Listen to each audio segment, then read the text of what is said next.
है कि भाई हमें ये नहीं पता चलता कि वो लड़की वाले हैं।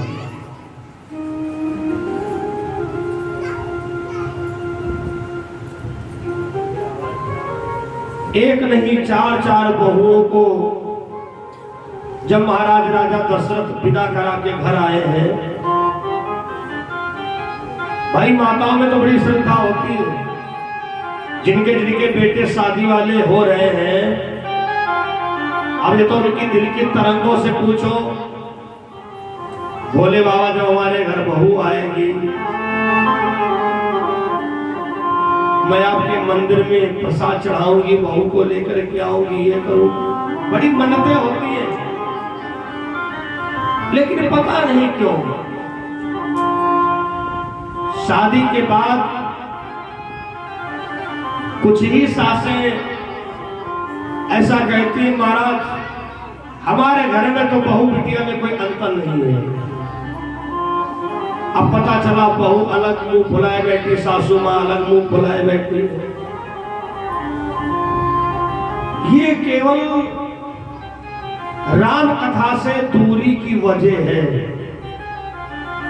कथाएं हम खूब सुनते हैं, लेकिन राम कथा का अंश हम अपने जीवन में लागू नहीं कर पा रहे। महाराज राजा दशरथ ने अपनी तीनों रानियों को फटकार लगाई थी। जैसे डोलियां आई, तीनों रानियां आरती करने के लिए आगे बढ़ी, परछन करने के लिए बढ़ी। राजा दशरथ ने कहा नहीं, सुनो, आज की आरती, आज की परछन तुम्हारी कब काम आएगी, जब मेरी बात ध्यान रखोगी। तीनों रानियों ने कहा, स्वामी जी आप कहना क्या चाहते हो? वहां सत्संग का अभाव नहीं था। अरे वहां तो गुरु वशिष्ठ जी महाराज हैं, रोजाना शाम को सत्संग कराते थे, सबको बैठा करके पूरा परिवार गुरुवाणी सुनने के लिए जाया करता था। तीनों रानियां समझ गई कि महाराज कहना क्या चाहते हैं। कौशल्या कहके सुमित्रा ने कहा, महाराज क्या कहना चाहते हो? राजा दशरथ ने परीक्षा लिया, एक कौशल्या ये बताओ तुम्हारे कितने बच्चे हैं? कौशल्या ने कहा, महाराज 8। अरे राजा दशरथ तो चौंक गए, जो हमारे मन में बात थी वो तुमने कह दिया। कई ने कहा, महाराज अब हम बताएं, 4 बेटा है 4 बेटियां हैं आज से। राजा दशरथ ने कहा, बस यही बात जीवन में ध्यान रखना। रामचरितमानस में गोस्वामी बाबा तुलसीदास जी ने लिखा है, बधो लड़किनी पर घर आई, राख्यो नयन पलक की नाई। जो पराए घर से बहू तुम्हारे घर आई है, कन्या बहू बनकर के, उसको कैसे रखना है? जैसे पलकों के अंचल में नेत्र रहता है। ये चश्मा भी उतनी सुरक्षा नहीं कर पाएगा जितनी सुरक्षा पलक करती है। जोर से आंधी चलेगी, अगर पलक बेचारी अपना काम ना करे तो मिट्टी सब तुम्हारे आंख में भर जाएगी। पलक का कितना बड़ा काम है। जहां कोई वैसी बात हुई, ना देखने वाली पलकों ने आंखों को ठक दिया, तुरंत अपनी आंखों को बचा लिया। हे तीनों रानियों, ऐसे ही अगर इन बेटियों से कभी गलती भी हो जाए तो तुम पलक जैसा काम करना। तीनों रानियों ने उस बात को लागू किया। अयोध्या कांड की पहली चौपाई में गोस्वामी बाबा ने लिखा है, जब ते राम ब्याही घर आए, नित नव मंगल मोद बधाए। बड़ा आनंद आया करता है। और ये सब गुरुदेव जी की कृपा है। वही पावन कथा अभी आप लोग श्रवण कर रहे थे।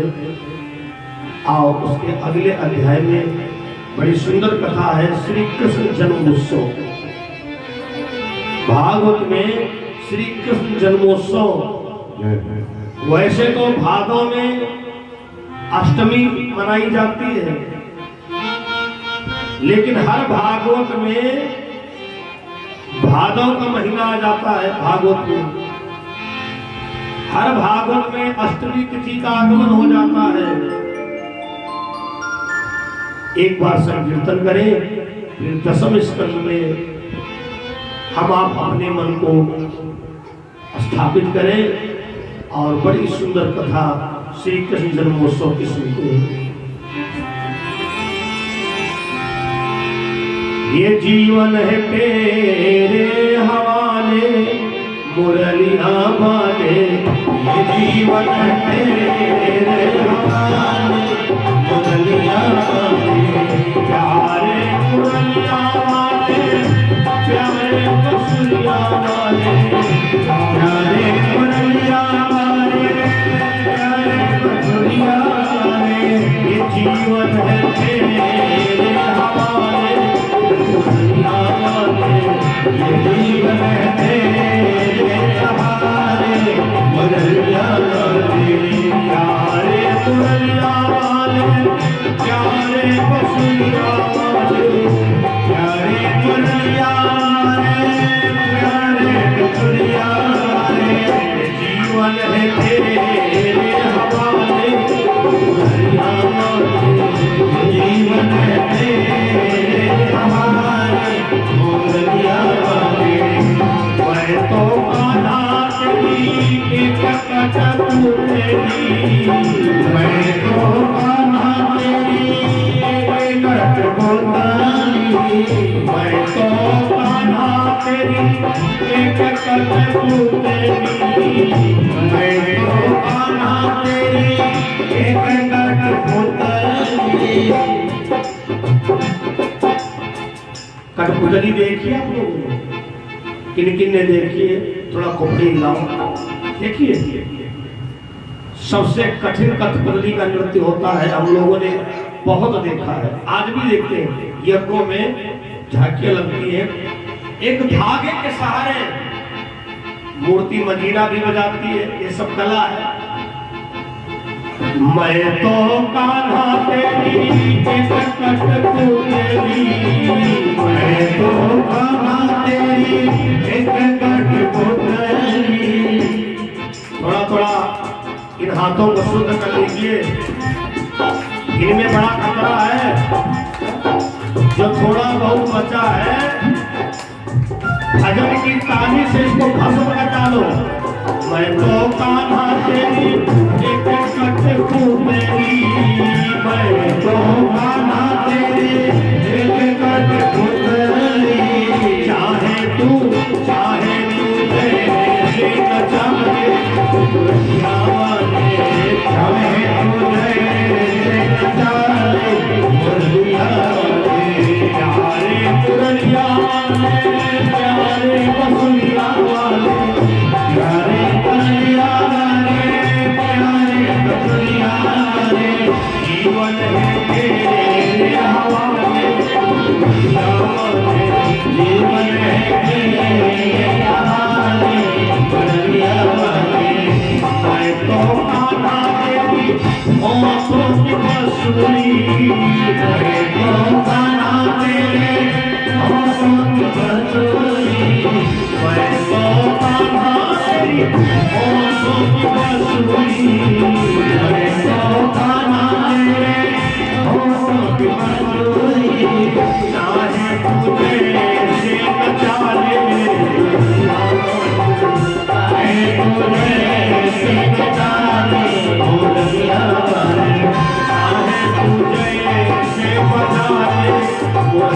वाले।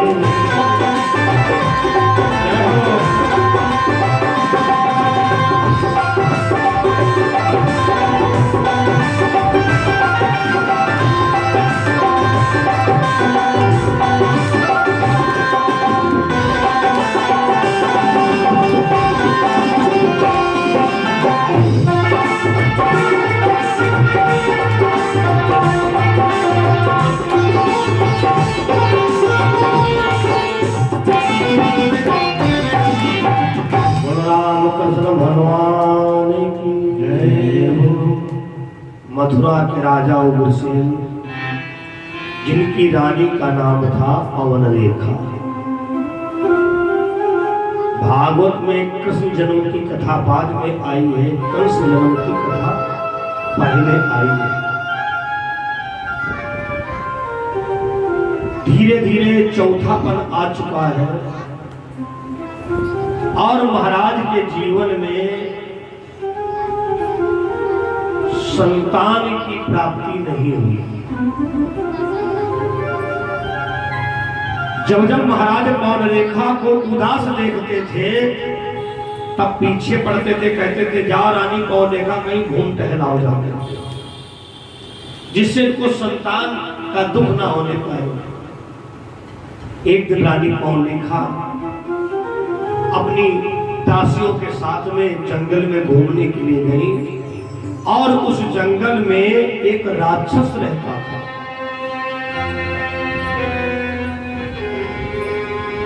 जब एक राक्षस का नाम आता है तो थोड़ा सा ब्रेक लगता है शब्द में। राक्षस है कौन? नंबर एक, जो माने मात, जो माता को नहीं मानता, पिता को नहीं मानता है। माने मात पिता नहीं देवा, साधु सन करवा नहीं सेवा। वो भी राक्षस माने जाते हैं जो पर स्त्रियों, पर नारियों के सतीत्व का डिगाने का प्रयास करते हैं। त्रुमलिक नाम का राक्षस जैसे पौन रेखा के सौंदर्य को देखा, ये अपना मायावी जाल बिछा दिया। ऐसे लोग बड़े मायावी होते हैं।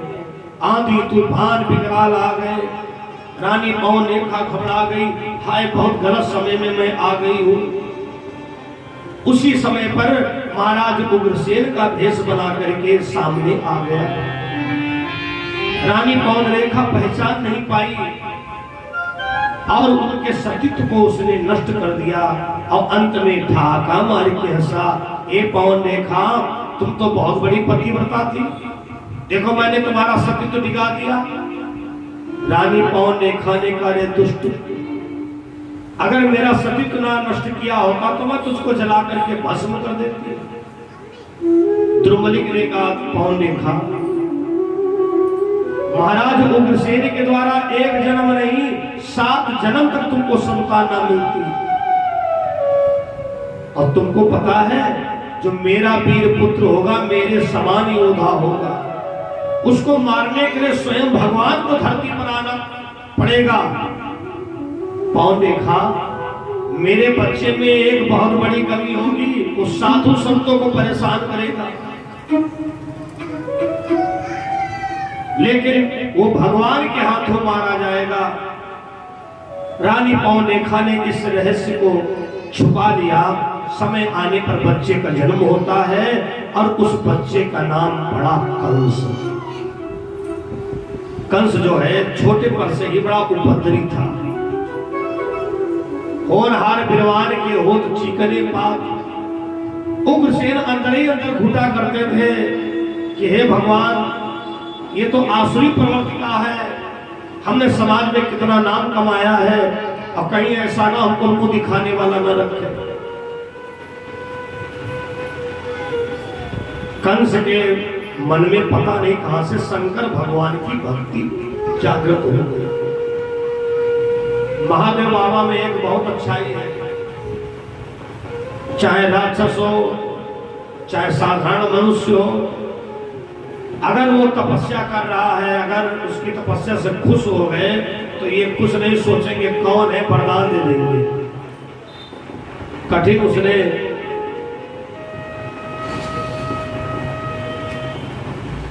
कठिन तपस्या किया और शंकर भगवान प्रसन्न हुए, कहा वरदान मांग लो। उसने कहा बाबा अगर वरदान देना चाहते हो तो हमें ये वरदान दो कि हमसे कोई जीत ना पाए। बाबा हमसे कोई जीत ना पाए। भगवान भोले बाबा ने वरदान दे दिया। और कुछ चाहिए? कंस ने कहा और कुछ नहीं चाहिए। भोले बाबा ने 18 ताड़ का धनुष दिया। बेटा इस धनुष को अपने वहां मंदिर में रख देना, ये धनुष तुम्हारे जीवन में बहुत काम करेगा। जब तक ये धनुष तुम्हारे वहां रहेगा कोई तुमसे जीत नहीं पाएगा। आकर के वो धनुष को रख देता है। एक दिन कंस विचार करता है कि शंकर भगवान ने वरदान दिया है, उसको कैसे हम परीक्षण करें, सच है कि नहीं सच है। एक पहलवान से कहा, आओ हमसे पंजा लड़ाओ। पहलवान ने कहा, अरे राजकुमार कंस, अभी तुम बहुत छोटे हो। अरे कंस ने कहा, एक बार मिला करके तो देखो। जैसे अपना पंजा दिया और कंस ने इतनी ताकत लगा दी, इतनी ताकत लगा दी, भैया उसकी कलाई उखड़ के कंस के हाथ में आ गई। अरे अब तो एक हाथ टूटा हुआ पूरे मथुरा में कहता है, भैया कंस से कोई लोग पंजा मत लड़ाना, कंस बहुत ताकतवर है। एक दिन कंस को पता चला कि मगध के राजा जरासंध के वहां बहुत बड़ा दंगल चल रहा है। छोटा सा है, दरअसल में उम्र का प्रभाव बहुत बड़ा पड़ता है। चाहे जिस लाइन में हो, अगर कम उम्र है, योग्यता चाहे जितनी हो, लेकिन उसके नंबर कट जाते हैं। अब कंस पीछे बैठा है और राजा जरासंध के वहां दरबार लगा हुआ है। आवाज लगाई गई, हे राजा महाराजाओं, तुमको मैंने क्यों बुलाया है? हमारे वहां आज दंगल होना है और उस जो दंगल को जीतेगा, हमारी दो बेटियां हैं, एक का नाम है अस्ति और एक का नाम है प्राप्ति। लिए हुई थी हाथ में कन्याएं जयमाल, यही सोचती थी इसे पहनाऊं बरबाद। जैसे पर्दा हटाया गया, दोनों बेटियां बड़ी सुंदर हैं, लिए बरमाला खड़ी हुई है। किसको जयमाला पहनाऊं, किसको जयमाला पहनाऊं? राजा जरासंध ने कहा, योद्धाओं, आप अपनी वीरता का परिचय दो।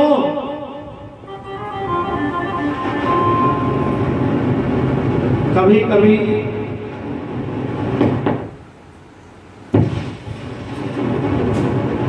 लिखा होता है, जिनको जल्दी थी वो चले गए,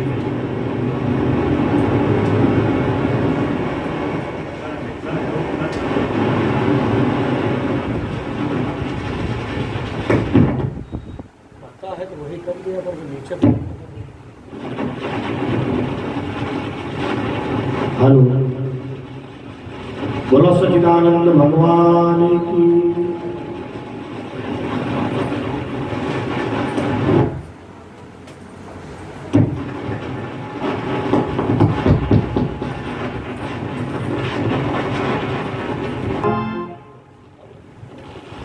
बड़े बड़े योद्धा लोग बैठे हुए थे और सब यही कह रहे थे, नहीं नहीं नहीं, हम कुबलिया पेड़ नाम के हाथी को पछाड़ेंगे, हम पछाड़ेंगे। जिस समय पर कुबलिया पेड़ नाम के हाथी के सामने गए, हाथी के सूंड में लपेट करके फेंक दिया। अरे जब एक दूर जाकर के गिरा, सबने कहा, भैया हमें मरना नहीं है, शादी हो चाहे ना हो। धीरे धीरे शाम हो गई। राजा जरासंध ने कहा, अब तो हमें स्वयंवर बंद करना पड़ेगा। अब तो यही लग रहा है कोई कुबलिया पेड़ नाम के हाथी को नहीं पछाड़ पाएगा। कंस उठ के खड़ा हो गया। उसने कहा, राजन, ये काम हमें सौंप दो, मैं हाथी को पछाड़ूंगा। लोगों ने कहा, अरे लाला तुम अभी बहुत छोटे हो, कहां चक्कर पड़े हो? देखा है एक एक पहलवान, इतना ताकतवर हाथी उसने उठा के पटक दिया। कंस ने कहा, एक हाथी नहीं, तुम 1000 हाथी मंगवाओ, मैं सबको पछाड़ दूंगा। जिस समय कंस दंगल में कूद पड़ा, कभी हाथी दौड़ाता है, कभी कंस दौड़ाता है। एक बार कंस के हाथ में हाथी की सूंड आ गई और सूंड को पकड़ करके कंस ने नचाना शुरू किया। जब नचाना शुरू किया, भैया हाथी का पागलपन दूर हो गया और हाथी यही कहता है, राजकुमार कंस, हम तुम्हारी पूरी जिंदगी गुलामी करेंगे, लेकिन आज हमें प्राणदान दे दो। कंस बहुत जोर से हंसा और उसी समय पर जरासंध की दोनों बेटियों ने कंस के गले में माला पहना दिया। कंस ने माला को तोड़ करके फेंक दिया। ये क्या व्यवस्था है, हमें माला वाला नहीं पसंद है। जरासंध ने कहा, भैया हमने प्रतिज्ञा किया था, जो कुबिलिया के नाम के हाथी को पछाड़ेगा, हमारी बेटियों का विवाह उसी के साथ में होगा। कंस ने कहा, अगर शादी की बात करनी तो हमारे पिताजी से बात करिए। वैसे मथुरा में हम बहुत बदनाम हैं, हमारे पिताजी वैसे बड़े शर्मिंदा रहते हैं। राजा जरासंध ने कहा, बेटा तुम बलवान तो हो लेकिन संस्कारिक बहुत बड़े हो, ठीक है हम तुम्हारे पिता के पास में जाएंगे। उसी समय जरासंध मथुरा आता है और उग्रसेन से कहा, राजन आप बड़े किस्मत वाले हो जो कि कंस जैसा पुत्र तुमको प्राप्त हुआ है। अब उग्रसेन सोच रहे, ऐसा तो नहीं कोई उल्टी सीधी हरकत कर दी हो, आज तक रहने के सिवाय कभी पढ़ाई तो हमने अपने लड़का की सुनी ही नहीं। जरासंध के आंसू भर आए, महाराज महाराज भगवान ना करे किसी के बेटी हो। उग्रसेन का क्यों? अरे महाराज बेटी होना जानते हो सब कुछ अच्छा रहता, जब शादी की बात आती है तो लड़की के बाप को 50 जगह बात करनी होती है।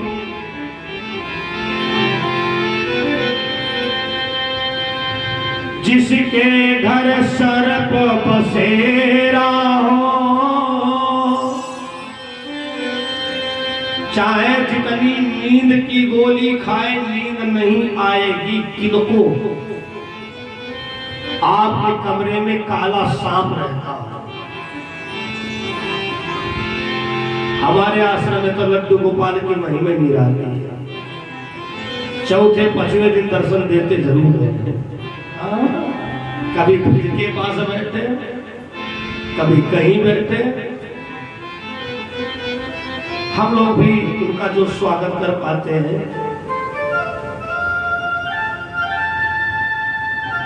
नींद नहीं आएगी किनको? जिनके घर सर्प बसेरा हो। तुम्हारी बेड के बगल में काला नाग फुंकार मार रहा हो। अच्छा चलो कितना भरोसा कि वो काटेगा नहीं, लेकिन चौकन्ना रहो, कहीं बिस्तर पर ना चढ़ाओ। रात में जब पैर नीचे उतारोगे तो एक बार देखोगे जरूर कहीं बैठा तो नहीं है। जिसके घर सर्प बसेरा हो और छप्पर से टपकता पानी हो। आई भैया आई जगह बता।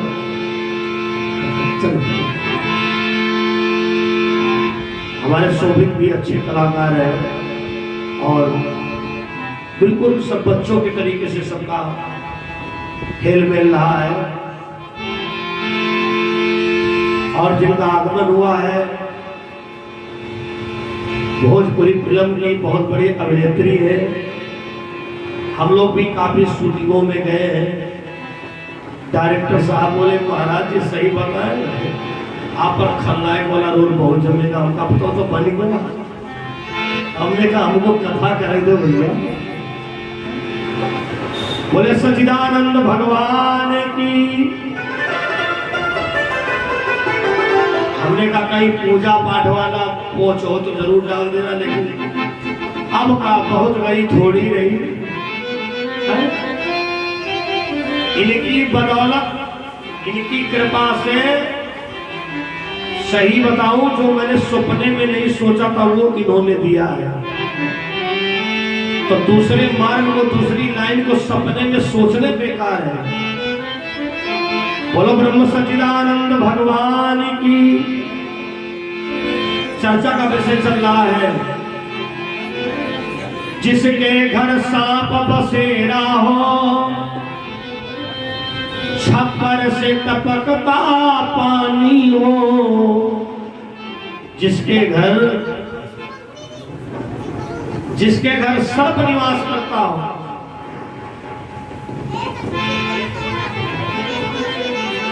और बरसात के समय में भैया छत का पानी कमरे में गिर रहा हो, मतलब छत टूटती हो,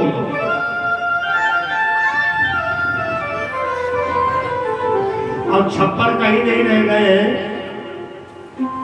अब तो छप्पर जो है शौकीनी में लोग बनवाते हैं, बैठक वाला। उनको है नींद कहाँ आती, जिनके घर सुता सयानी हो। जिसके घर लड़की शादी के लायक हो चुकी हो, घर में धन ना हो, भैया उसे नींद नहीं आएगी। उसको है नींद कहाँ आती।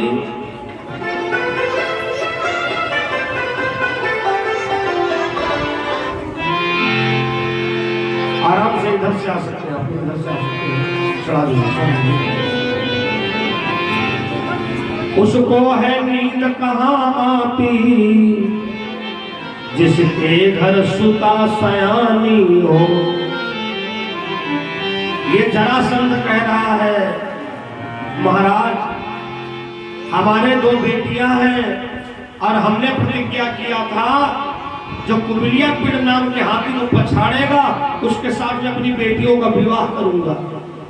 लेकिन आपके राजकुमार ने, बेटे ने हाथी को पछाड़ दिया, लेकिन शादी का जब नाम आया तो कहा हमारे पिताजी से संपर्क करिए।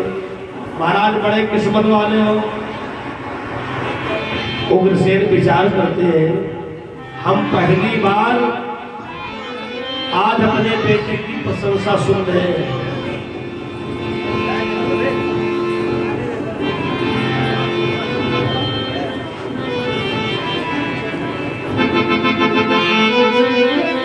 काफी भक्तों द्वारा भागवत में चढ़ावा हो रहा है। जैसा कि मैं देख रहा हूं, हमारे सभी श्रोता लोग सावधानी के साथ आए हैं, अच्छी बात है। थोड़े दिन की और दिक्कत है, सावधानी आप लोग बनाए रखें। सब बिल्कुल पहले जैसा मिलेगा, बहुत गई थोड़ी नहीं। बोलो रामचंद्र भगवान की जय हो। धर्म के सज्जनों, उग्रसेन महाराज ने अपने बेटे का विवाह जरासंध की बेटियों से स्वीकार कर लिया। लड़के की शादी में सबसे ज्यादा लड़के की मम्मी को खुशी होती है। वाह, जब लड़का बड़ा होने लगता तो मम्मी सपना देखती है, जब बहू हमारे घर आएगी, चाय बना करके लाएगी, सोफा पर बैठ करके रिमोट लेके टीवी देखेंगी। कहीं कहीं उल्टा हो जाता है, बहू सोचती सुबह वाली चाय अगर मम्मी बना के दे दे तो बढ़िया रहेगा। अब कुछ बहुएं भी बड़ी बुद्धिमान है, मम्मी से चाय बनवाने का तरीका, मम्मी आप जब सुबह वाली चाय पिला देती हो हमारा पूरा दिन बहुत अच्छा बीतता है। मम्मी बड़ी खुश, लेकिन नहीं, गलत शिक्षा नहीं दूंगा। बहुओं, ये तुम्हारे घर के साक्षात देवता हैं। अगर सास ससुर की तुमने सेवा किया है तो निश्चित तुमको भी सेवा मिलेगी। धर्म प्रिय सज्जनों, एक नहीं दो बहुएं आई। महाराज उग्रसेन अपने कंस को समझाया करते हैं, बेटा अब अपने अंदर बदलाव लाओ, बदलाव लाओ। एक दिन कंस पलट करके खड़ा हो गया, अपने पिता उग्रसेन के धक्का मार दिया और छीन लिया मुकुट। मथुरा की गद्दी पर राजा बनकर के बैठ गया। सारे समाज में हाहाकार मच गया। अरे उग्रसेन को देखो, कंस ने जेल में डाल दिया।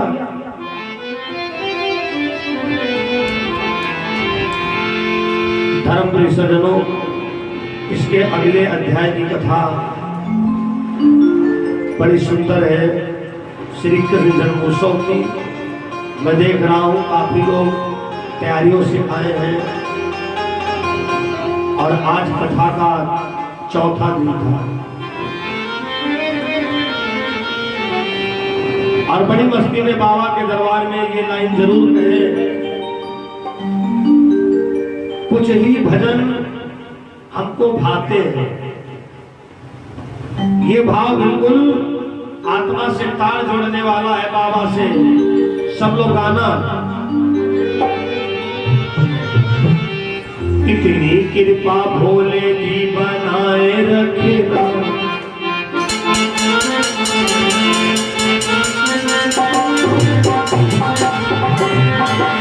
इतनी कृपा भोले जी बनाए रखेगा, बनाए सेवा में लगाए रखेगा, इतनी कृपा भोले जी बनाए रखेगा, बनाए रखेगा, सेवा में लगाए रखेगा, कृपा भोले जी बनाए रखना, बनाए रखना,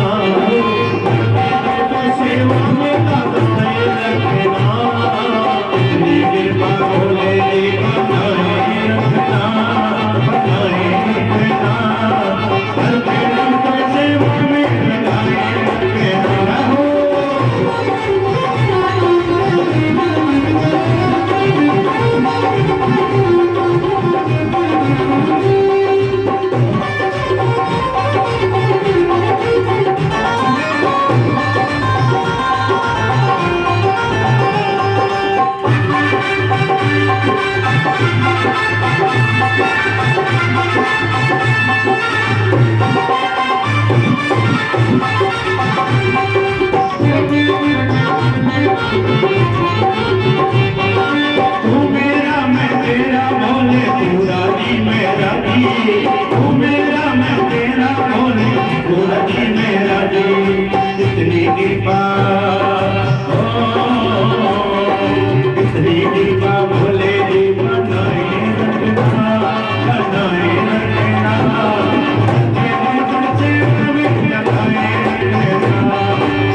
शंकर भगवान की। अगले अध्याय में कथा का वर्णन आता है। मथुरा की गद्दी पर कंस स्वयं बैठ गया। एक दिन की बात है, देवकी छत के ऊपर अपने बालों को सुखा रही थी। कंस की नजर पड़ गई। मंत्री अक्रूर से कहा, अक्रूर ये छत के ऊपर कौन राजकुमारी है? अक्रूर जी ने कहा, राजन ये तुम्हारी बहन देवकी है, महाराज देवक की बेटी है। अरे तो शादी की योग्य हो गई है, इसके लिए सुंदर वर की तलाश करिए। अक्रूर जी ने विचार किया, वासुदेव जी पुराने रिश्तेदार हैं, थोड़ा बहुत दाम दहेज दे दिया जाएगा, बात बन जाएगी। वासुदेव जी के साथ में देवकी का विवाह तय कर दिया। बहुत सुंदर व्यवस्था कंस ने किया है। ऐसे लोगों के वहां ना टेंट वाले, डेकोरेशन वाले फ्री में करने के लिए तैयार रहते हैं। महाराज हमें एक मौका दीजिए, एक मौका दीजिए। हाँ भाई, मथुरा का राजा अगर खुश हो जाएगा तो हमें कोई दिक्कत नहीं रहेगी। बड़ी सुंदर व्यवस्था की है। महाराज वासुदेव जी बारात लेकर के आए, बड़े धूमधाम से देवकी का विवाह हुआ। लड़की की शादी में सबसे कठिन काम जानते हो क्या होता है? गेस्ट हाउस बुक कराना नहीं, दहेज भी व्यक्ति एक दूसरे से व्यवस्था कर लेता है, लेकिन सबसे ज्यादा कठिन होती लड़की की शादी में विदाई। बहुत कठिन होता है, चाहे अमीर के वहां हो, चाहे गरीब के वहां हो, चाहे जिस जात बिरादरी में हो। विदाई के समय में लड़की रोती बहुत है। रोती इसलिए है कि इस आंगन में खेली कूदी हूं, अब हमें पराए घर में जाना है।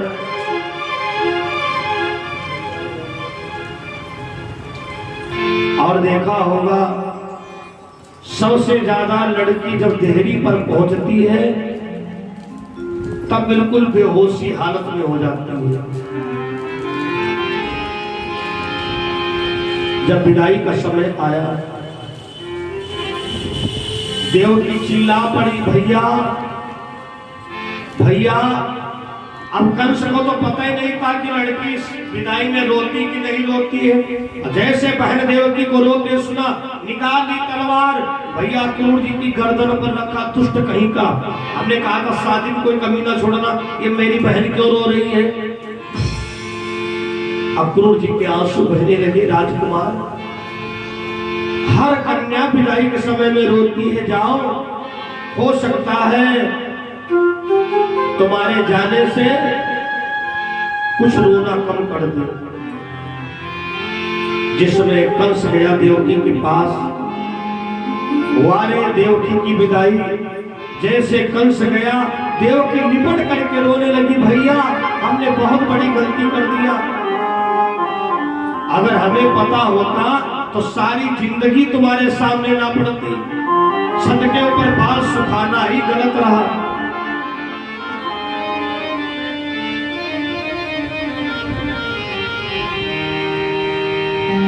जिस आंगन में खेली कूदी, वो क्यों पराया लगता है? भैया मैं इसी घर में पैदा हुई, इसी घर में हमारा बचपना छुपा हुआ है, लेकिन आज जिस आंगन में खेली कूदी, वो क्यों पराया लगता है? जिस आंगन में खेली कूदी,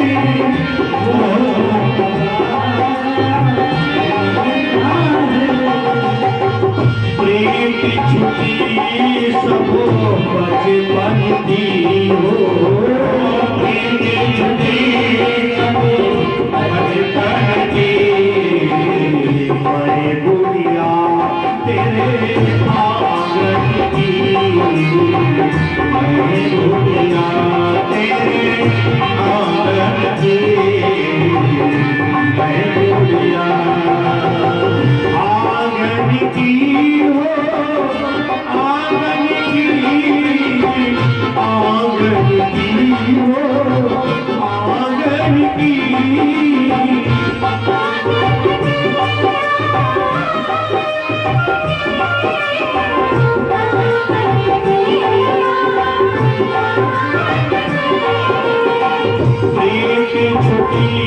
सब बची पकी तेरे छुट्टी सब बचपन की मैं गुड़िया तेरे आंगन की गुड़िया तेरे आंगन की मैं गुड़िया। और देवकी कहती है भैया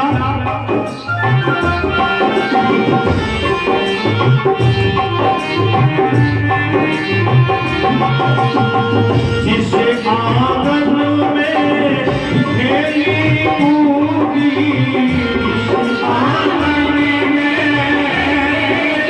कूदी वह पराया लगता है जिस आंगन में खेली कूदी वह पराया लगता है।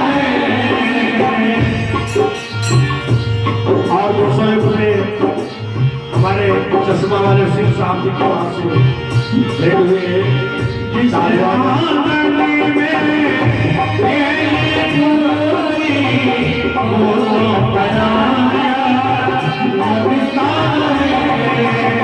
लड़की का भाई गोद में उठा लेता है और जब देहरी पर लड़की पहुंचती है तो कहती हमें छोड़ो छोड़ो कहीं नहीं जाना है। सब देखते रह जाते हैं। लड़की को गाड़ी में डाल दिया जाता है और लड़की रो करके कहती है प्रीति छुट्टी सब बचपन की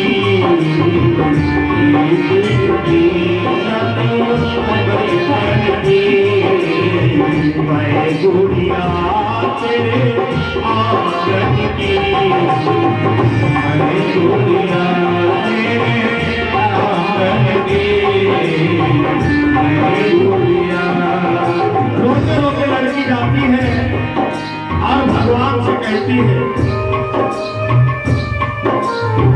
रो रो बेटी तेरी दुहाई रो रो बेटी तेरी दुहाई कैसी की भेना की बनाई रो रो बेटी तेरी दुहाई कैसी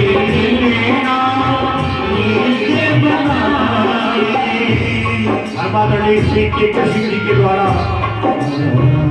विदाई में देव की विदाई में 121 रुपये भेंट हुए हैं।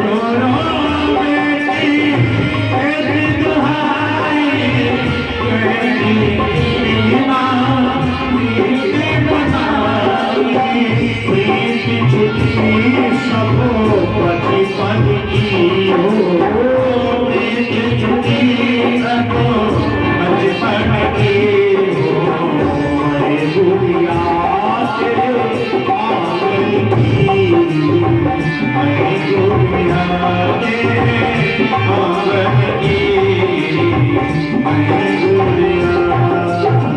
आज देवकी इतना रोई कि भैया कंस भी रोने लगा।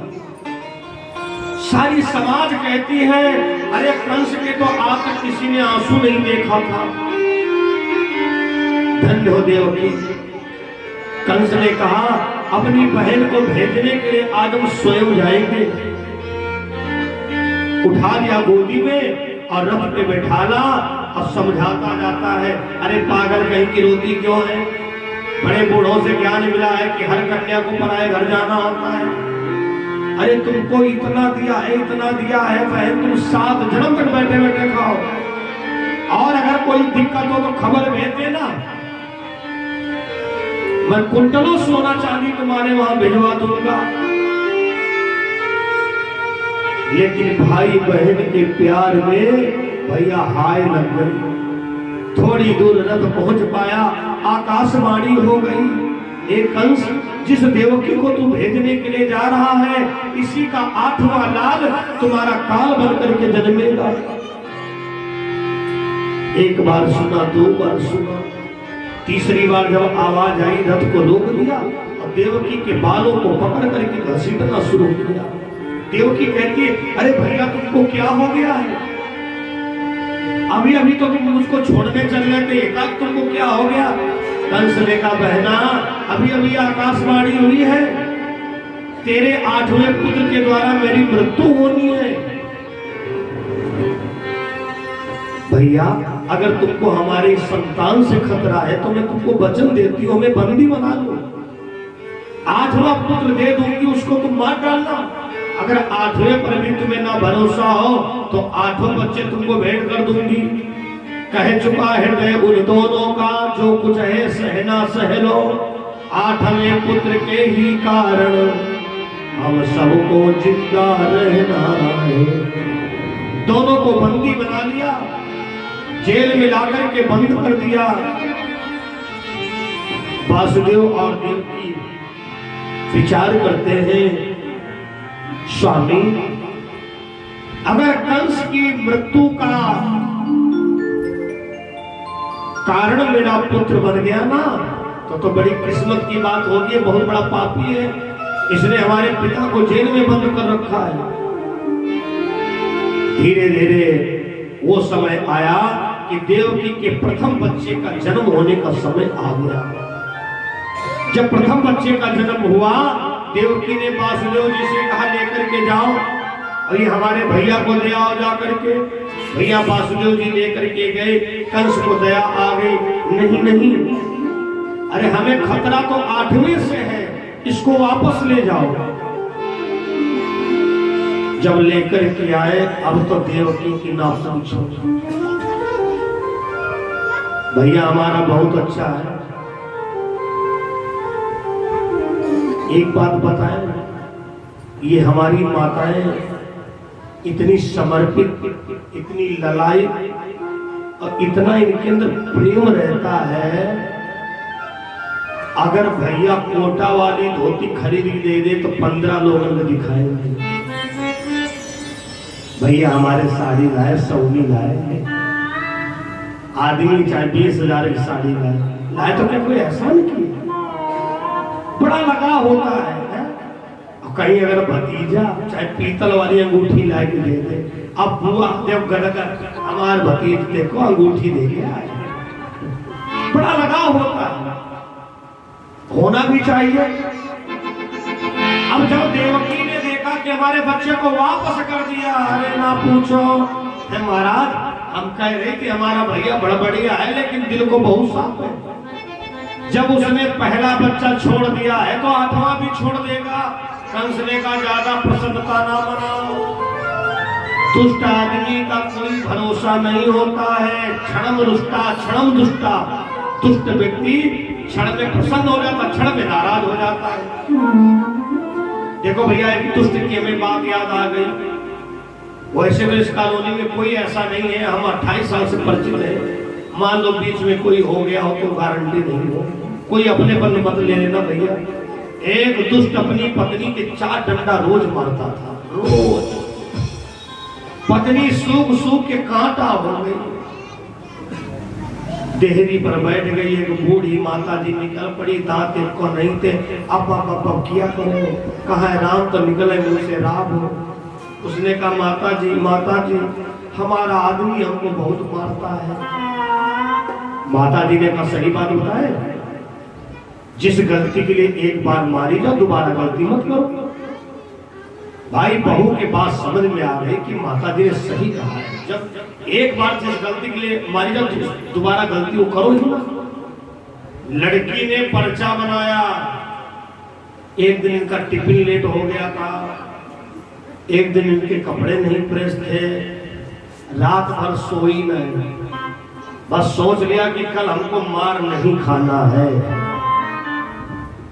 मार नहीं खाना है। सब कुछ सुबह उठ करके टिफिन उनकी डिग्गी में रख दिया, कपड़ा प्रेस करके टांग दिया हैंगर में, चाय बनी रखी है। जब भाई साहब नहा धो के तैयार बोले चाय, तो बोली ना कर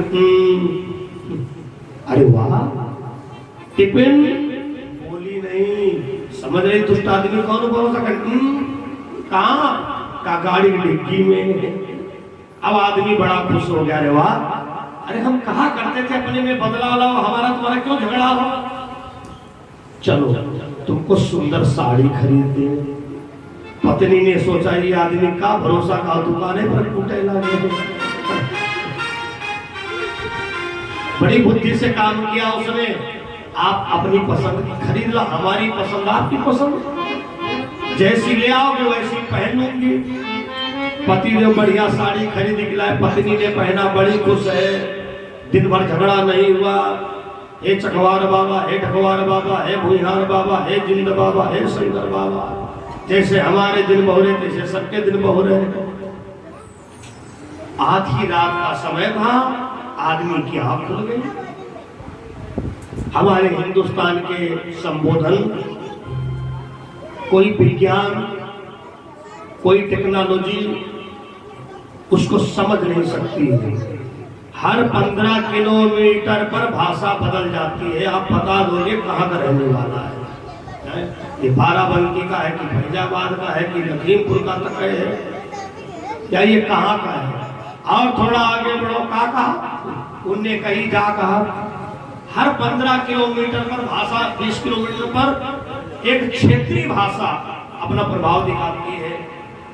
एक हमारे वहां संबोधन बहुत बढ़िया है, घर में चाहे जितने लोग हो, श्रीमती जी नाम नहीं लेंगे, ए सुनते नहीं है 15-20 लोग बस वो हाँ हाँ क्या बात है।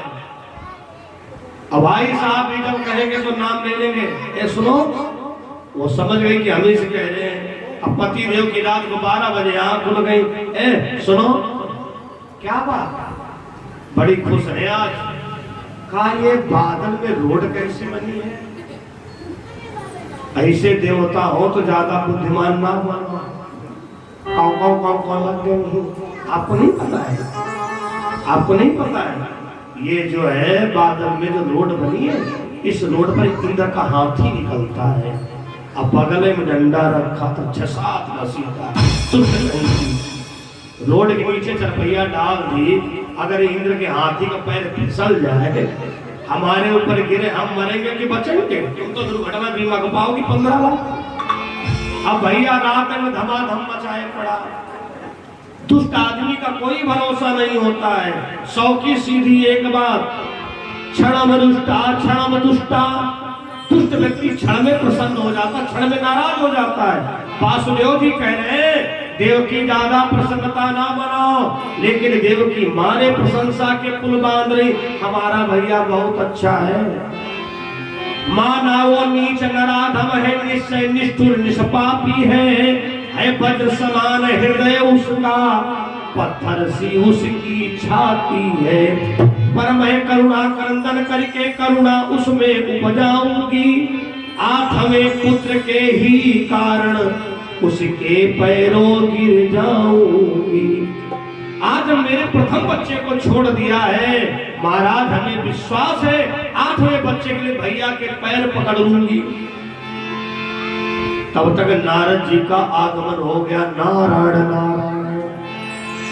राजा कंस ने कहा महाराज जी बहुत अच्छे समय पर आए हो, सही बताए हमारे बहनोई बहुत अच्छी है। ऐसा कौन व्यक्ति होगा कि बच्चा पैदा हो तुरंत लेकर के आ जाए। हमारे बहन बहनोई ने दोनों ने अपना प्रथम बच्चा भेजा था। हमने सोचा का है वो हत्या ले, अरे खतरा तो हमें 8वें से। नारद जी ने कहा ना, गलती कर गए हो, देवकी की संतान काल है, किसी बच्चे के मस्तक पर नहीं लिखा होगा कि तुम्हारा काल है। हमारी बात मानो, जो बच्चे पैदा हो उनका वध करते जाओ। भैया कंस की बुद्धि को घुमा दिया। सिपाही दौड़ता हुआ गया, देवकी की गोदी से बच्चे को छीन लिया। देवकी बेहोश होकर के गिर पड़ी और वासुदेव जी से कहा महाराज आप सही कह रहे थे, दुष्ट आदमी का कोई भरोसा नहीं होता है। क्षणम रुष्टा क्षणम दुष्टा। देवकी के प्रथम बालक को पटक करके समाप्त कर दिया। ऐसा लोगों का कहना है, लेकिन भागवत भगवान व्यास जी ने कुछ और दर्शाया है ये बच्चे मरे नहीं थे देवकी के, ये मरे नहीं थे। ये कंस अपनी समझ में पटकता था, वो पाताल चले जाते थे, और जब बड़े हुए तो एक एक लोग के राजा बनाए गए। अर्थात कंस की नजर में 6 बच्चे मरे, लेकिन मरे देवकी के एक भी बच्चे नहीं। लेकिन सबको यही पता था कि मर गए। कहां गए? आखिरी के दिन की कथा में सुनोगे, मरे नहीं थे। जब 7वां गर्भ आया, 6 बच्चों को मार चुका है। जब 7वां गर्भ आया तो भगवान ने योग माया के द्वारा रोहिणी के गर्भ में पहुंचा दिया, और कंस को बताया गया कि बच्चा खंडित हो गया है। वही बलराम भगवान हुए हैं, वही बलराम भगवान हुए हैं। ये बलराम जी कौन थे पता होगा? जो त्रेता में लक्ष्मण थे वो द्वापर में बलराम हुए।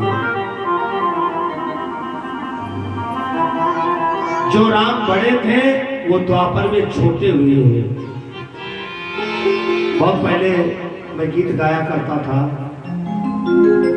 और उस समय इस गीत को संग्रह किया गया था जिस समय में हम इस लखनऊ महानगर में पहली बार आए। और किसी से मैंने रास्ता पूछा, 4 बार का है, तो उसने कहा महाराज जी परिवर्तन चौक होके चले जाओ। तो सोचे हम परिवर्तन चौक कैसा होगा। सबको पता है, यहाँ तो सब लखनऊ महानगर के हैं। जब मैंने पहली बार देखा तो वास्तव में वहां पर सब परिवर्तन है। सारी रास्ता परिवर्तन, सीधी कोई रोड ना है। कैसे बाग जाना था, उधर से घूम के जाओ, उधर से। तो हमारे गीतकारों ने रचना कर दिया, त्रेता में श्री राम बड़े, द्वापर में लक्ष्मण भैया। त्रेता में श्री राम बड़े, द्वापर में लक्ष्मण भैया। वही उनके बड़े भैया, वही उनके बड़े भैया, उनके बड़े भैया, उनके बड़े भैया, वही उनके बड़े भैया, उनके बड़े भैया, उनके बड़े भैया। ये परिवर्तन देखा, वह उनके पाए छोड़िया, अब वह उनके पाए छोड़िया। ऐसा परिवर्तन बंधुओं वही बलराम भगवान हुए हैं। बोलो बलराम भगवान की। जब 8वां गर्भ आया तो बड़े सख्त पहरे लग गए हैं। जहां पर 1 ताला था वहां पर 2 ताला पड़े हैं। जहां पर 1 चौकीदार था वहां पर 4 सिपाही तैनात हैं। भादव का महीना है, तिथि अष्टमी है। और जब बांके बिहारी गोपाल ने अवतार लिया तो एक और कमाल किया। फिल्मी गाना वालों ने कभी गाया था, हम लोग की आदत है काट करते हैं। जो ऐसे गाने आ जाते हैं फिर भजनकार लोग तुरंत उस पे भजन लिखते हैं, जिससे मानव की मानसिकता वो भाव को छोड़ करके भजन में डूब जाए। केवल ये कारण होता है। फिल्मी दुनिया वालों ने गाना लिखा था, बिना पायल के बजे घुंघरू, बिना पायल के बजे घुंघरू। तो हमने मंथन किया, इसमें कोई खास बात नहीं है। पायल हो चाहे ना हो, घुंघरू हाथ में बजेंगे। लेकिन हमारे लड्डू गोपाल ने एक ऐसा चमत्कार किया, घनन घनन घन घोर घोर आ गए बादल काले, खुशियां छा गई और जल में कन्हाई। खुशियां छा गई और जल में कन्हाई। सो गए पहरे वाले बिना चाबी के ही खुले ताले, बिना चाबी के ही खुले ताले।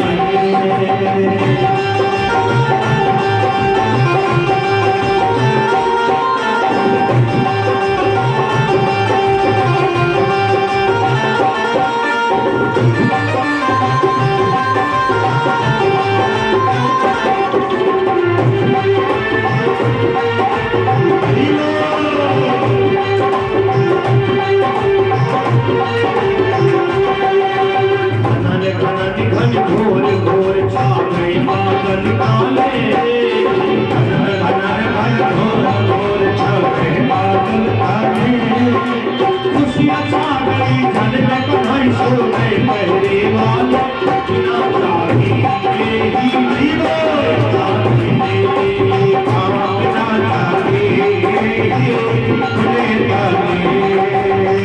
बिना चाही के ही खुले ताले।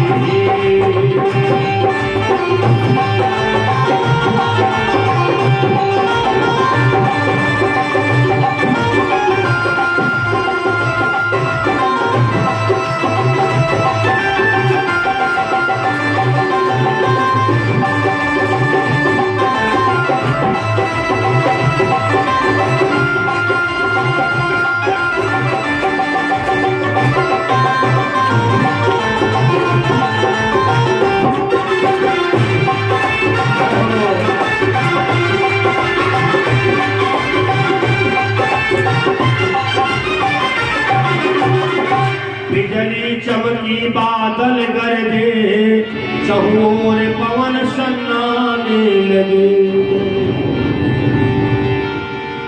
रात के 12 बजने वाले थे। रिमझिम पानी बरस रहा था और मैया देवकी को सपना दिखाई देता है। हे देवकी तुम रोना, हमें कुछ नहीं होगा।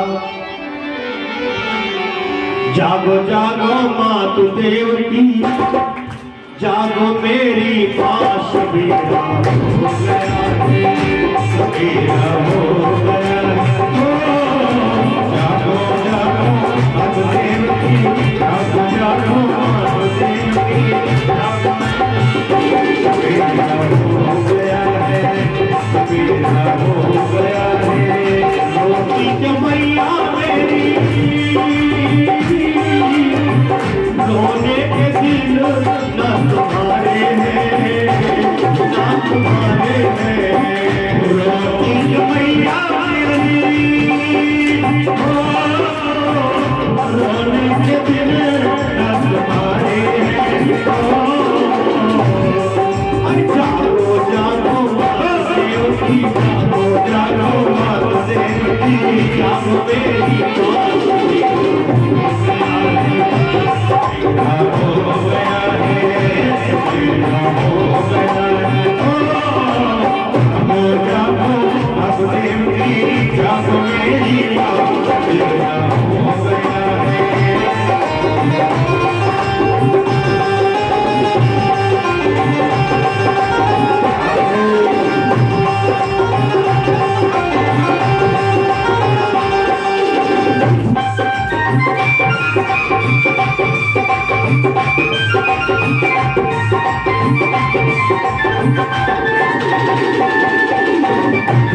और कहते जैसे है मारा मेरे से भैयन को राजा कंस ने, राजा कंस ने।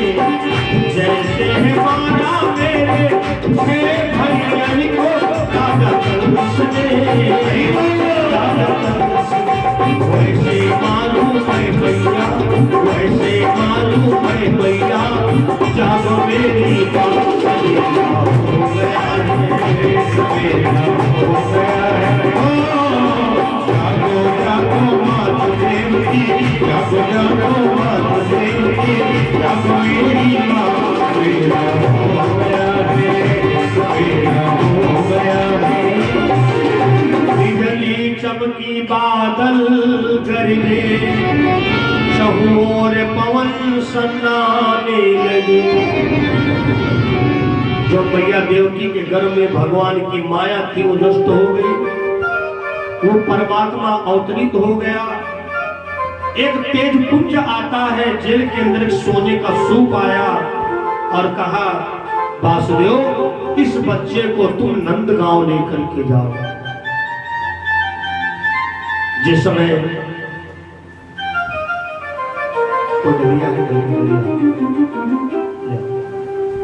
बोलो राजा रामचंद्र भगवान की, सदगुरुदेव भगवान की जय। जय श्री राधे। ले वसुदेव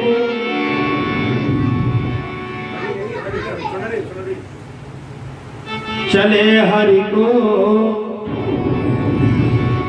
विचार करो है नंद घरेलो।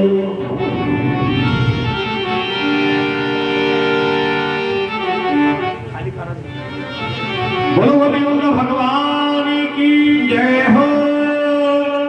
आइए भैया, हमारे बब्बू मिश्रा जी राधा कृष्ण मंदिर का जो कार्यभार खाली जी करिए।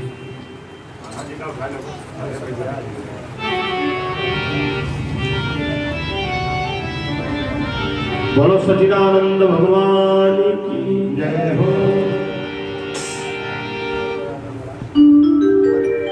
बेटा ऊपर ही सही करेंगे होते कहाँ है यार, यहाँ से जजमान को बात नहीं दिया जाता है।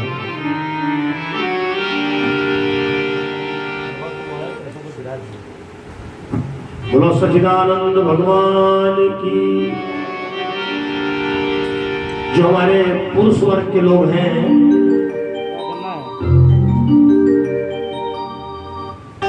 अभी आगे आ जाएंगे, क्योंकि आज ये तो मानना पड़ेगा कि हम किस्मत वाले हैं जो भी कान्हा आज तुम्हें सर पे रखने का सौभाग्य मिलेगा। बहुत बड़े संकट से गुजर गया है। जो भी हमारे पुरुष वर्ग यहाँ है, एक एक बार सभी लोग सर पे यहाँ रखेंगे और उसके बाद में एक दूसरे को मौका देते रहेंगे। आनंद मिश्रा जी, यादव जी, जो लोग हैं यहाँ आ जाए, कान्हा जी को एक बार सर पे रख के सभी लोग आ जाए। पहले बप्पू जी को ही सौभाग्य दे दो, तुम भी आ जाओ पुजारी जी। ले वसुदेव। शुभम जी आप दूसरा कैमरा रेडी रखो। हमारे भैया बप्पू जी के द्वारा ये 100 रुपए भेंट हुए हैं। भैया यहाँ आओ, मंदिर सामने आराम से देख लीजिए, आराम से। एक बार इधर को खड़े होते, इधर खड़े होते, एक बार सर पे रखिए बस। ले वसुदेव चले हरि को। ये पूरा प्रोग्राम सुबह यूट्यूब पर देखोगे, आराम से। ये बहुत सौभाग्य का विषय है। आज ये धन्यवाद अपने को दे सकते हैं कि कान्हा जी तुम्हारी कृपा से हम सब आज इस लायक हैं। ले वसुदेव चले हरि को। जब कोई प्रसन्न करवाता तो केवल उसी को हमें मिलता है, सार्वजनिक में सबको सौभाग्य मिल रहा। विचार करो है नंद घरेलो। दूसरा जी सामने देखो, आराम से थोड़ी लोग खींच रहे हो, हाँ वीडियो बराबर देखो। विचार करो है नंद घरेलो, बीच कलिंद्री में जब पहुंचे तो आयो जले चोटिया के सिरेलो। पुरुष लोग जाएंगे नहीं, यही बने रहेंगे 2 मिनट के लिए, यही बने रहेंगे। बारी से रखते सब लोग लगा रहे, आराम से। ये पूरा प्रोग्राम यूट्यूब पर सुबह पहुंच जाएगा। जो लोग रह गए हो, प्रमोद भैया तुम भी आ जाओ। बोल बाटे भी हरि लाल की धन्य भगवान भोलेनाथ कि 2 साल से ये सब आनंद हम लोग के हाथों से बहुत दूर था। ले वसुदेव चले हरि को विचार करो है नंद घरेलो। बीच कलिंद्री में जब पहुंचे तो आयो जरे चटिया के सिरे लो ओ कही ब्रजनंदन के जमुना तो गई तरवा के तले लो। क्या बात है, उन नौजवानों ने भी वासुदेव बनने का सौभाग्य प्राप्त किया है। माताएं सोच रही होंगी हमें कब लाभ मिलेगा, चिंता ना करो, जब जसोदा मैया का रोल आएगा तो तुमको मिलेगा। अभी तो नंद बाबा का काम चल रहा है। बोलो मां के बिहारी लाल की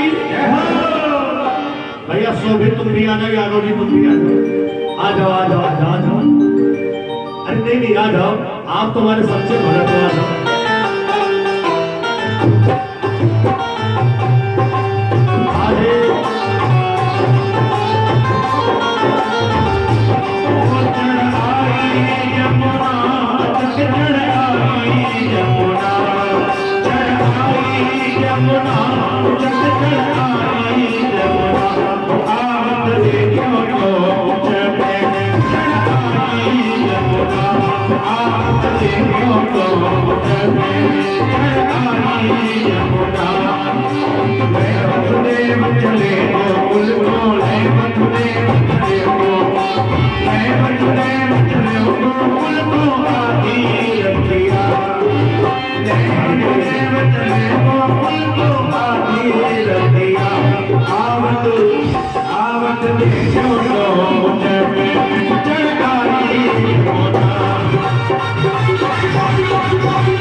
रुक जाइए, हम बता देंगे।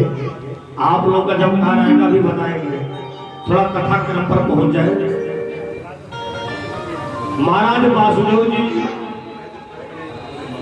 नंद बाबा के वहां गए और वहां कन्या का जन्म हुआ था, उसको लेकर के आए हैं और अपने बच्चे को वहीं पालन करने के लिए छोड़ दिया। परम प्रिय सज्जनों, उसके बाद जब कंस को पता चला कि देवकी के 8वां लड़का नहीं लड़की हुई, कंस ने उस कन्या को मंगवाया, पटकना चाहा, कन्या हाथ से छूट गई। आकाश मंडल में जाकर के कहा, वासुदेव कंस तुम मुझे क्या मारोगे, तुमको मारने वाला तो मथुरा में ही पैदा हुआ, लेकिन नंदगांव जा चुका है, अब कंस को यहीं पर छोड़ दो। नंदगांव में जिसने सुना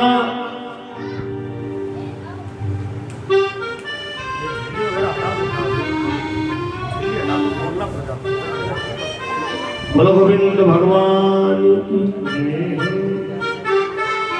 धर्म प्रिय सज्जनों, अब नंदगांव में भीड़ उमड़ पड़ी, भीड़। सब लोग अपने अपने घर से दूध दही ला रहे हैं, यहाँ भी लाया गया है। मैंने कल अनाउंस किया था ना, तो हो सकता कुछ लोगों ने सोचा पंडित जी अपने पीने चक्कर तो नहीं बता रहे। ना ना ना, कान्हा जी के जन्मोत्सव में सब सगुन माना गया है। घर घर से दधी माखन आयो, रानी जसोदा ललना जायो। सब लोग अपने अपने घर से कोई धोने में ला रहा, कोई मटकिया में ला रहा है।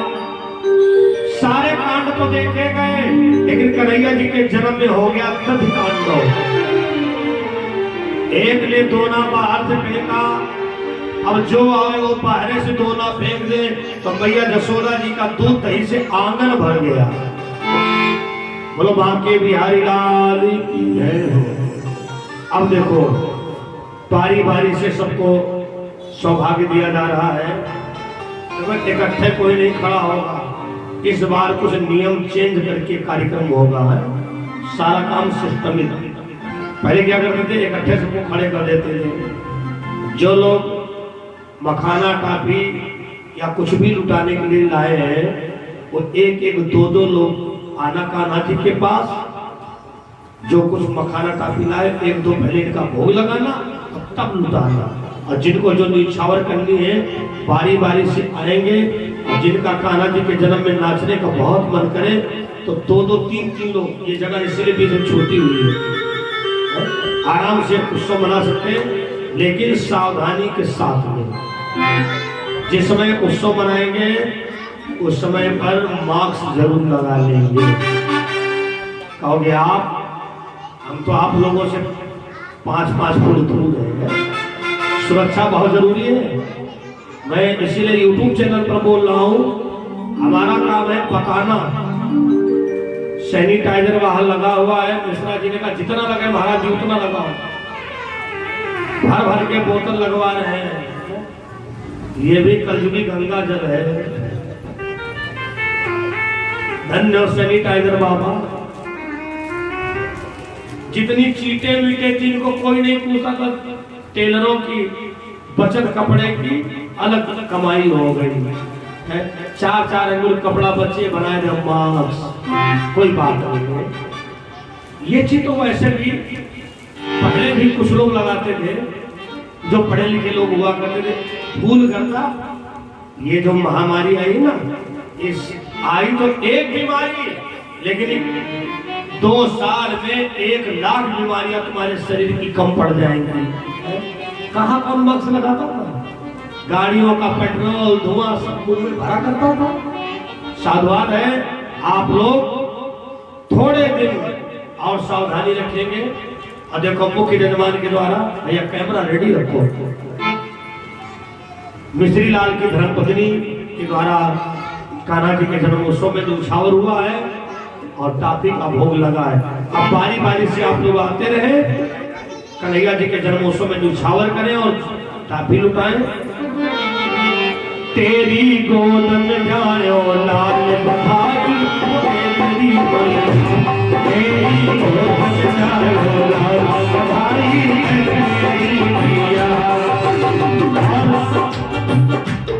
हमारे परमात्मा मिश्रा जी जानकीपुर से, लेखपाल जी के वहां से न्यौछावर हुए हैं, जिनके बहुत बड़ा भागवत का कार्यक्रम हुआ था।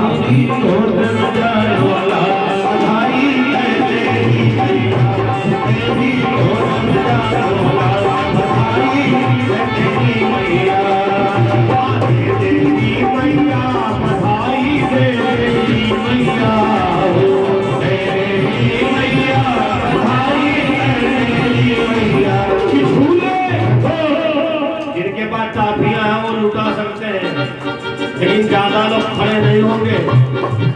मीठी मीठी ताली बजाते रहो कि तेरी झूले झूले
जन्मोत्सव की टाफियां लुटाई हुई है ना, इनको बड़ा संभाल रखना।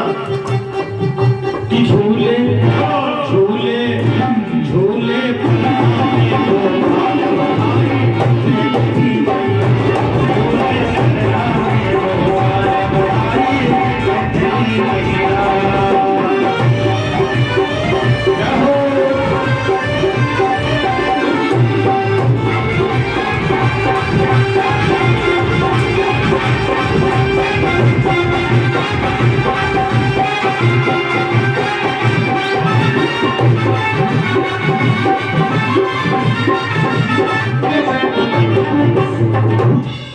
सब लोग खड़े हो जाओ, सब लोग खड़े हो जाओ,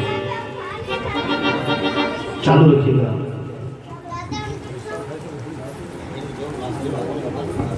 देखो पुरुष वर्ग खप्पा के इधर रहेंगे,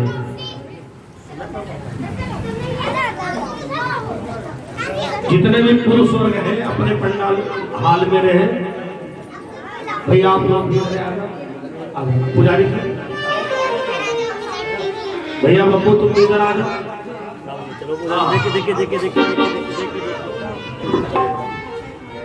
बोलो सावरे सरकार की। पत्तो लाइन में सामूहिक नंद उत्सव हो जाए।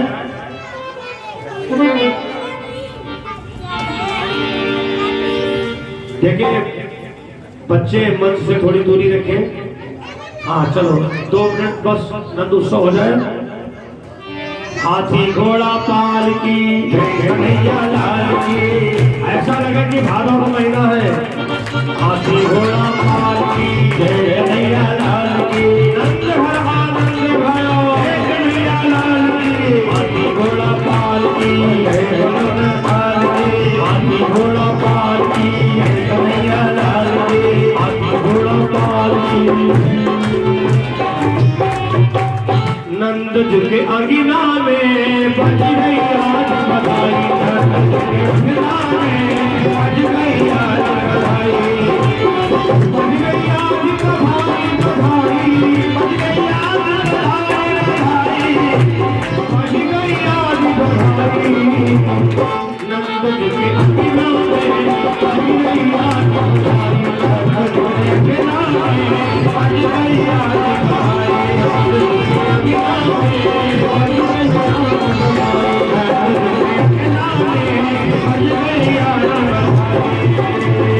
बोलो सावरे सरकार की जय हो। बस आरती जला ले।